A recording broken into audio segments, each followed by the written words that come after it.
Hello friends, നമസ്കാരം. നമ്മുടെ Kerala TV സീരിയലിലേക്ക് എല്ലാവർക്കും സ്വാഗതം. അങ്ങനെ നമ്മുടെ ഗീതു രാധികയ്ക്ക് കൊടുത്തത് ഒരു ഇടിവെട്ടാട്ടാറു പണി തന്നെയാണ്. സ്വപ്നത്തിൽ പോലും രാധിക വിചാരിക്കാത്ത പണി. എന്തായാലും രാധികയെ ഒരു രാത്രി മുഴുവൻ അവിടെ ഇട്ട് ശരിക്കും ഇടിച്ച് പിഴിഞ്ഞ് പദം വരുത്തിയെടുത്തു നമ്മുടെ ഗീതു. അങ്ങനെ ഗീതു കാര്യങ്ങളെല്ലാം താൻ ഉദ്ദേശിച്ചതുപോലെ എല്ലാം നടത്തി കഴിഞ്ഞപ്പോഴത്തേക്കും താക്കോലെടുക്കാൻ പറഞ്ഞപ്പോൾ താക്കോല് പുറത്തേക്ക് വലിച്ചെറിഞ്ഞതല്ലേന്ന് പറഞ്ഞു. അപ്പോൾ ഫോൺ എടുത്ത് വേഗം വേഗം തന്നെ സ്പെയർ കീ ഫോൺ എടുത്ത് വിളിച്ച് അവരോട് സ്പെയർ കീ കൊണ്ടുവരാൻ പറഞ്ഞപ്പോൾ സ്പെയർ കീയുടെ ആവശ്യം എന്താണെന്ന് ചോദിച്ച് കയ്യിലിരുന്ന ആ ഒരു ഇതെടുത്ത് കൊടുക്കുക. അപ്പോൾ കയ്യിലിരിക്കുന്ന അതെടുത്ത് കൊടുത്തു കഴിഞ്ഞപ്പോഴേക്കും ഇത് കയ്യിലിരുന്നിട്ടാണോടി നീ എന്നെ ഇത്രയും മട്ടം ചുറ്റിച്ചതെന്ന് ചോദിച്ചുകൊണ്ട് രാധികയ്ക്ക് ഗീതുവിനോട് വീണ്ടും ദേഷ്യം. അങ്ങനെ ഇവർ രണ്ടുപേരും കൂടെ അങ്ങോട്ടും ഇങ്ങോട്ടും ഓരോന്ന് പറഞ്ഞ് പിന്നെ ഗീതുവിൻ്റെ കയ്യിൽ നിന്ന് താക്കോല് രാധിക തട്ടിപ്പറിച്ചെടുത്തു. അങ്ങനെ തട്ടിപ്പറിച്ചെടുത്ത താക്കോലും കൊണ്ട് വാതിൽ തുറന്ന് ഇവർ രണ്ടുപേരും കൂടെ പുറത്തേക്ക് ഇറങ്ങി ചെല്ലുമ്പോഴേക്കും അവിടെ നിന്ന് നമ്മുടെ അയ്യപ്പേട്ടൻ വരിക. അപ്പോൾ ഇവർ തമ്മിലുള്ള തർക്കവും വർത്തമാനവും കാര്യങ്ങളും ഒക്കെ കേട്ടിട്ടാണ് അയ്യപ്പേട്ടൻ അങ്ങോട്ടേക്ക് വരുന്നത്. അപ്പോൾ അയ്യപ്പേട്ടൻ വന്നു കഴിഞ്ഞപ്പോൾ അയ്യപ്പേട്ടനെ കണ്ടതും ഇവർ ഗീതു വലിയൊരു ചിരിയൊക്കെ ചിരിച്ചിങ്ങനെ നിൽക്കുകയാണ്. ഇതെന്താ ഗീതുമോൾ ഇന്നലെ രാധികാമ്മയുടെ കൂടെയാണോ കിടന്നതെന്നും ചോദിച്ചുകൊണ്ട് നമ്മുടെ അയ്യപ്പേട്ടൻ വന്നപ്പോഴേക്കും അതേ അയ്യപ്പേട്ട, ഞാൻ ഇന്നലെ അമ്മയ്ക്കൊപ്പമാണ് കിടന്നതെന്നും നാളുകൾക്ക് ശേഷം ഒരമ്മയുടെ സ്നേഹവാത്സല്യങ്ങളൊക്കെ അനുഭവിച്ച് എനിക്ക് നല്ല സുന്ദരമായിട്ട് കിടന്നുറങ്ങാൻ പറ്റി എന്നും പറഞ്ഞുകൊണ്ട് നമ്മുടെ ഗീതു ഇങ്ങനെ അയ്യപ്പേട്ടന് മുന്നിൽ പറയാം. അപ്പോൾ അയ്യപ്പേട്ടൻ്റെ മുന്നിൽ അത് പറയുന്നത് കേട്ട് കഴിഞ്ഞപ്പോഴേക്ക് രാധികയ്ക്ക് കരി കയറിയിട്ട് ഒരു രക്ഷയില്ല. ഈ സമയത്ത് ഇവർ മൂന്ന് പേരും കൂടെ സംസാരിക്കുന്നതും കണ്ടുകൊണ്ടാണ് അങ്ങോട്ടേക്ക് രേഖയും അതുപോലെ തന്നെ കാഞ്ചനയും വരുന്നത്. അവർ രണ്ടുപേരും കൂടെ വന്നു കഴിഞ്ഞപ്പം നിങ്ങൾ തമ്മിലുള്ള പ്രശ്നമൊക്കെ പറഞ്ഞു തീർത്തോ, പ്രശ്നങ്ങളൊക്കെ പരിഹരിച്ചോ എന്ന് രേഖ ചോദിക്കുക. അപ്പം ഞങ്ങൾ തമ്മിൽ എന്ത് പ്രശ്നം? അല്ല രാധികമ്മേ, നമ്മൾ തമ്മിൽ ഒരു പ്രശ്നമില്ലല്ലോ. ഇവർക്കൊക്കെ എന്താ പറ്റിയത്? നമ്മൾ തമ്മിൽ പ്രശ്നമാണെന്ന് നിങ്ങളൊക്കെ വെറുതെ തെറ്റിദ്ധരിച്ചതാ. അങ്ങനെ ഞാനും രാധികാമ്മയും തമ്മിൽ ഒരു പ്രശ്നമില്ല കേട്ടോ എന്നും പറഞ്ഞുകൊണ്ട് നമ്മുടെ ഗീതു ഇങ്ങനെ ഇവരുടെ എല്ലാവരുടെയും മുന്നിൽ വെച്ച് ഇങ്ങനെ പറയുന്നു. ഇതൊക്കെ കേൾക്കുമ്പോൾ രാധികാമ്മയ്ക്ക് കലി വന്നിട്ട് ഒരു രക്ഷയില്ല. കലിയെല്ലാം കടിച്ചമർത്തി പിടിച്ചുകൊണ്ട് ഇങ്ങനെ നിൽക്കുന്നു. മാറി നിൽക്കടി അങ്ങോട്ടെന്നും പറഞ്ഞുകൊണ്ട് തുള്ളിച്ചാടി അവിടെ നിന്ന് അങ്ങോട്ട് പോയി. അല്ല, നിങ്ങൾ തമ്മിൽ പ്രശ്നങ്ങളൊന്നും ഇല്ലെങ്കിൽ ഈ രാധികാമ്മയ്ക്ക് എന്താ പറ്റിയത്? രാധികാമ്മ പെട്ടെന്ന് വയലൻ്റ് ആയതിൻ്റെ കാരണം എന്താണെന്ന് ഈ കാഞ്ചന ചോദിച്ചു കഴിഞ്ഞപ്പോഴേക്കും അതെന്താണെന്ന് അറിയില്ല, അമ്മയ്ക്ക് നേരത്തെ തൊട്ടൊരു ദേഷ്യത്തിൻ്റെ ആ ഒരു തൊള്ളതാണല്ലോ, അതുകൊണ്ടായിരിക്കും എന്നും പറഞ്ഞ് അവരിങ്ങനെ.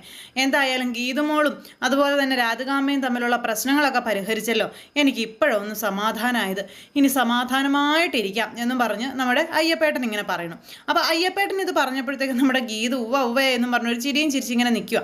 അത് കഴിഞ്ഞതിന് ശേഷം പിന്നീട് നമ്മുടെ രേഖ ഗീതുവിനെ ഒത്ത് കിട്ടിക്കഴിഞ്ഞപ്പോൾ ചോദിച്ചു, എന്താ ഗീതു ഇന്നലെ എന്താ സംഭവിച്ചത്, എന്താണ് നീയും അമ്മയും തമ്മിലുള്ള പ്രശ്നമൊക്കെ പരിഹരിച്ചോന്ന് ചോദിച്ചപ്പോൾ അത് ഈ ജന്മത്ത് പരിഹരിക്കുന്ന കാര്യമല്ലല്ലോ, അതൊക്കെ അതിൻ്റേതായ രീതിക്ക് പോട്ടെ രേഖജി, ഞാനിനി അതൊന്നും മൈൻഡ് ചെയ്യുന്നില്ലെന്നൊക്കെയുള്ള കാര്യങ്ങൾ ഇങ്ങനെ പറയണം. നിനക്കെതിരെ എന്തൊക്കെയോ ഗൂഢാലോചനകൾ നടക്കുന്നുണ്ട്, അത് നീ വളരെയേറെ സൂക്ഷിച്ചു വേണം കൈകാര്യം ചെയ്യാൻ എന്നും പറഞ്ഞ് നമ്മുടെ രേഖ ഇങ്ങനെ ഉപദേശങ്ങൾ കൊടുക്കുന്നു.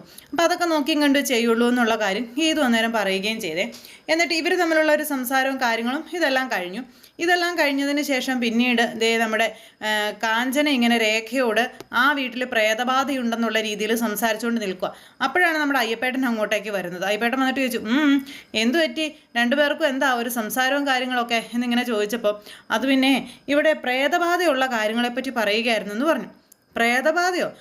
കഴിഞ്ഞ ദിവസം അയ്യപ്പേട്ട, കഴിഞ്ഞ ദിവസം നമ്മുടെ അമ്പലത്തിലെ തിരുമേനി പറഞ്ഞില്ലായിരുന്നു ഈ വീട്ടിലൊരു ഒരു പ്രേതബാധ ഉണ്ടെന്നുള്ള കാര്യം, അത് ഇവിടുത്തെ ഒരു സ്ത്രീയുടെ ദേഹത്ത് കയറിയിട്ടുണ്ടെന്നുള്ള കാര്യം എന്നൊക്കെ പറഞ്ഞപ്പോൾ പറഞ്ഞിരുന്നു. അപ്പോൾ അത് ഗീതുവിൻ്റെ ദേഹത്തല്ലേ എന്ന് കാഞ്ചന ചോദിച്ചു. അതെ, ആ പൂജാരി പറഞ്ഞത് ആ പ്രേതം കയറിയിരിക്കുന്നത് ഗീതുവിൻ്റെ ദേഹത്തല്ല, മറിച്ച് ഇവിടെയുള്ള മറ്റേതോ ഒരു സ്ത്രീയുടെ ദേഹത്താണെന്നാണെന്ന് പറഞ്ഞു. ഓ, അങ്ങനെ പറഞ്ഞോ? പറഞ്ഞു. പിന്നെ ആ പ്രേതം കയറിയ സ്ത്രീ നടക്കുമ്പോൾ കാലിൽ ചിലങ്കയുടെ ശബ്ദം കേൾക്കുമെന്നാണ് പറഞ്ഞതെന്നൊക്കെ പറയുമ്പോൾ അങ്ങനെ പറഞ്ഞോ? അങ്ങനെ പറഞ്ഞു. രേഖയെ നീ ഒന്ന് നടന്നു നോക്കിയാൽ മോളെ എന്ന് പറഞ്ഞുകൊണ്ട് അയ്യപ്പേട്ടൻ ഇങ്ങനെ രേഖയെ നടത്തുമ്പോൾ ഒച്ചയൊന്നുമില്ല. അത് കഴിഞ്ഞപ്പോഴേക്കും കാഞ്ചനയൊക്കെ ഒന്ന് നടന്നു നോക്കിക്കേന്ന് നമ്മുടെ രേഖ പറഞ്ഞു. രേഖ പറഞ്ഞപ്പോഴേക്കും കാഞ്ചന നടക്കാൻ തുടങ്ങിയപ്പോഴേക്കും കാലയിൽ ആ ഒരു ചിലങ്ക കിടന്നടിക്കാൻ തുടങ്ങി. അപ്പോൾ ഈ ഒരുപാട് മണികളുള്ള കൊലുസാണ് നമ്മുടെ പാവം കാഞ്ചന ഇട്ടിരുന്നത്, അതാണ് കിടന്ന് അടിക്കാൻ തുടങ്ങിയത്. അപ്പോഴേക്കും കാഞ്ചനയുടെ ദേഹത്ത് പ്രേതബാധ ഉണ്ടെന്നും പറഞ്ഞുകൊണ്ട് ഇവർ രണ്ടുപേരും കൂടെ കാഞ്ചനയെ എടുത്തിട്ടങ്ങ് വാരി. കാഞ്ചനയാണെങ്കിൽ പേടിച്ച് വിറച്ച് ഒരു പരുവ എന്ന് തന്നെ പറയാം. അങ്ങനെ കാഞ്ചന മൊത്തത്തിൽ പെട്ട് നിൽക്കുക. ആരോട് എന്താ പറയേണ്ടതെന്ന് കാഞ്ചനയ്ക്ക് അറിയില്ല. കാരണം കാഞ്ചനയ്ക്ക് പേടിയായിപ്പോയി. കാഞ്ചനയുടെ ദേഹത്താണ് പ്രേതബാധ ഉള്ളതെന്നൊക്കെ അറിഞ്ഞു കഴിഞ്ഞപ്പോഴേ കാഞ്ചനയ്ക്ക് പിന്നെ സമാധാനം കിട്ടുമോ? കാഞ്ചന അങ്ങനെ പേടിച്ച് വിറച്ചിങ്ങനെ അവിടെ നിൽക്കുക കേട്ടോ. അപ്പോൾ അങ്ങനെയുള്ളൊരു സാഹചര്യം അവിടെ നടക്കുന്നു. രേഖയും അയ്യപ്പേട്ടനും ചേർന്ന് എടുത്തിട്ടുള്ള പണിയാണ് കാഞ്ചനയ്ക്ക് കൊടുത്തത്.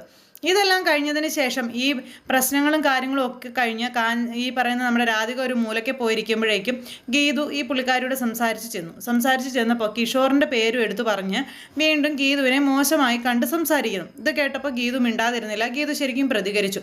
അപ്പം ഈ ഒരു സാഹചര്യം കണ്ടുകൊണ്ടാണ് നമ്മുടെ ഗോവിന്ദ് അങ്ങോട്ടേക്ക് വരുന്നത്. ഗോവിന്ദ് വന്നു കഴിഞ്ഞപ്പോഴേക്കും രാധിക പതിവ്രതയായ അമ്മയായി ഇങ്ങനെ നിൽക്കുന്നു. അങ്ങനെ അമ്മ ഒരു തെറ്റും ചെയ്തിട്ടില്ല, തെറ്റും മുഴുവൻ ഗീതുവിൻ്റേതാണെന്നുള്ള രീതിയിൽ ഇങ്ങനെ നിൽക്കുക. അത് കഴിഞ്ഞിട്ട് ഭയങ്കര അഭിനയിച്ച് അവിടെ നിന്ന് അങ്ങ് പോയി. അപ്പോൾ നമ്മുടെ ഗോവിന്ദ് ഇതൊക്കെ കണ്ടോണ്ടാണല്ലോ വരുന്നത്. ആ സമയത്ത് ഗീതു, നിനക്ക് ഇനിയും മതിയായിട്ടില്ലേ? നീ ഇനിയും അമ്മയെ ഇങ്ങനെ വേദനിപ്പിക്കരുത്, അത് ഞാൻ സഹിക്കില്ല, ക്ഷമിക്കില്ല തുടങ്ങിയ കാര്യങ്ങളൊക്കെ ഇങ്ങനെ പറഞ്ഞപ്പം ആവശ്യമില്ലാത്ത കാര്യങ്ങൾ പറഞ്ഞ് നിങ്ങളുടെ രണ്ടാനമ്മ എന്നെ വെറുതെ വേദനിപ്പിച്ചാൽ ഞാൻ വിട്ടുകൊടുക്കില്ല. എനിക്ക് കിഷോറുമായി ഒരു ബന്ധമില്ലെന്നും അവനെ എൻ്റെ കണ്ണിന് കാണുന്നത് പോലും എനിക്ക് ഇഷ്ടമല്ല, വെറുപ്പാണെന്നുള്ള കാര്യം ഞാൻ എല്ലാവരോടും പറഞ്ഞിട്ടും വീണ്ടും കിഷോറിൻ്റെ പേരും പറഞ്ഞ് എന്നെ മോശക്കാരിയാക്കാൻ ശ്രമിച്ചാൽ ഒരു വാക്കിന് പോലും ഞാൻ വിട്ടുകൊടുക്കില്ല. എൻ്റെ വായിൽ വരുന്ന എന്ത് വർത്തമാനമാണെങ്കിലും അത് നല്ലതായാലും മോശമായാലും ഞാൻ പറഞ്ഞിരിക്കുമെന്ന് പറഞ്ഞു. അത് കേട്ട് കഴിഞ്ഞപ്പോഴേക്കും ഗോവിന്ദൻ, ഇപ്പം പിന്നെ നീ പറയുന്നത് മോശമൊന്നും അല്ലല്ലോ, എല്ലാം നല്ല കാര്യങ്ങളാണല്ലോ അല്ലേ, ഇത്രയും നാൾ നീ അമ്മയോട് മോശം സംസാരിച്ചിട്ടേ ഇല്ലല്ലേ എന്നൊക്കെ പറഞ്ഞ് അങ്ങനെ കളിയാക്കുന്ന രീതിയിൽ വരുമ്പം എന്നോട് മാന്യമായിട്ട് പെരുമാറിയാൽ അത് ആരാണെങ്കിലും ഞാൻ മാന്യമായിട്ട് പെരുമാറും. പിന്നെ എന്നോട് വളരെ മോശമായിട്ട് പെരുമാറിയാലേ ഞാനും തിരിച്ച് മോശമായിട്ട് പെരുമാറും. അതിന് കണ്ണേട്ടൻ എന്നെ ഒന്നും പറയണ്ട. നീ എന്തെന്നാടി എന്നെ വിളിച്ചത്? കണ്ണേട്ടൻ, ഞാൻ അങ്ങനെ വിളിക്കുള്ളൂ എന്ന് പറഞ്ഞതാണല്ലോ, പിന്നെ എന്തിനാ വീണ്ടും എന്നോടത് ചോദിക്കുന്നതെന്നൊക്കെ നമ്മുടെ ഗീതു ഇങ്ങനെ ചോദിക്കാം. എന്തായാലും ആരൊക്കെ എന്തൊക്കെ പറഞ്ഞാലും ഞാൻ ഇനി കണ്ണേട്ടനെ കണ്ണേട്ടാ എന്നേ വിളിക്കൂ. അതുമാത്രമല്ല എന്നെ ഇനി വെറുതെ ഇതും പറഞ്ഞു വാശി പിടിപ്പിക്കാൻ വന്നാൽ അതിൻ്റെ അപ്പുറത്തെ വാശി ഞാനും കാണിക്കും. അപ്പോൾ പിന്നെ കണ്ണേട്ടൻ അതൊന്നും പറഞ്ഞ് എന്നോട് ദേഷ്യപ്പെട്ടിട്ടൊന്നും ഒരു കാര്യം ഉണ്ടാവില്ല കേട്ടോ എന്നൊക്കെ പറഞ്ഞ് നമ്മുടെ ഗീതു പതുക്കെ ഗോവിന്ദനെ മെരുക്കി നിർത്തുന്നു. അപ്പം നീ എന്തൊക്കെ കളി കളിച്ചിട്ടും കാര്യമില്ല, നിന്നെ ഡിവോഴ്സ് ചെയ്യാൻ തീരുമാനിച്ചത് തന്നെയാണെന്നൊക്കെ പറഞ്ഞ് നമ്മുടെ ഗോവിന്ദൻ ഇങ്ങനെ ഗീതുവിനെ വാശി പിടിപ്പിക്കുന്നു. അങ്ങനെയൊക്കെയുള്ള ഒരു സിറ്റുവേഷനും കാര്യങ്ങളൊക്കെ ഒപ്പിക്കുന്നു. അപ്പോൾ ഇതൊക്കെ കേട്ട് കഴിഞ്ഞപ്പോൾ ഗീതുവിനറിയാം എന്തിനു വേണ്ടിയാണ് ഈ ഒരു കാട്ടായങ്ങളൊക്കെ കാണിക്കുന്നത് എന്നുള്ളത്. അപ്പോൾ അത്തരത്തിലുള്ളൊരു വിശേഷങ്ങളും കാര്യങ്ങളൊക്കെ കാണിച്ചുകൊണ്ടാണ് നമ്മുടെ നാളത്തെ കഥ വരുന്നത്. അപ്പോൾ എല്ലാവർക്കും പ്രൊമോ വീഡിയോ ഇഷ്ടപ്പെട്ട് കാണുമെന്ന് വിശ്വസിക്കുന്നു. എല്ലാവരുടെയും സപ്പോർട്ടിനും സ്നേഹത്തിനും ഒത്തിരി നന്ദി അറിയിക്കുകയാണ്. സൂപ്പർ ഹിറ്റ് കഥയുമായി കാണുന്നത് വരെ എല്ലാവർക്കും നന്ദി.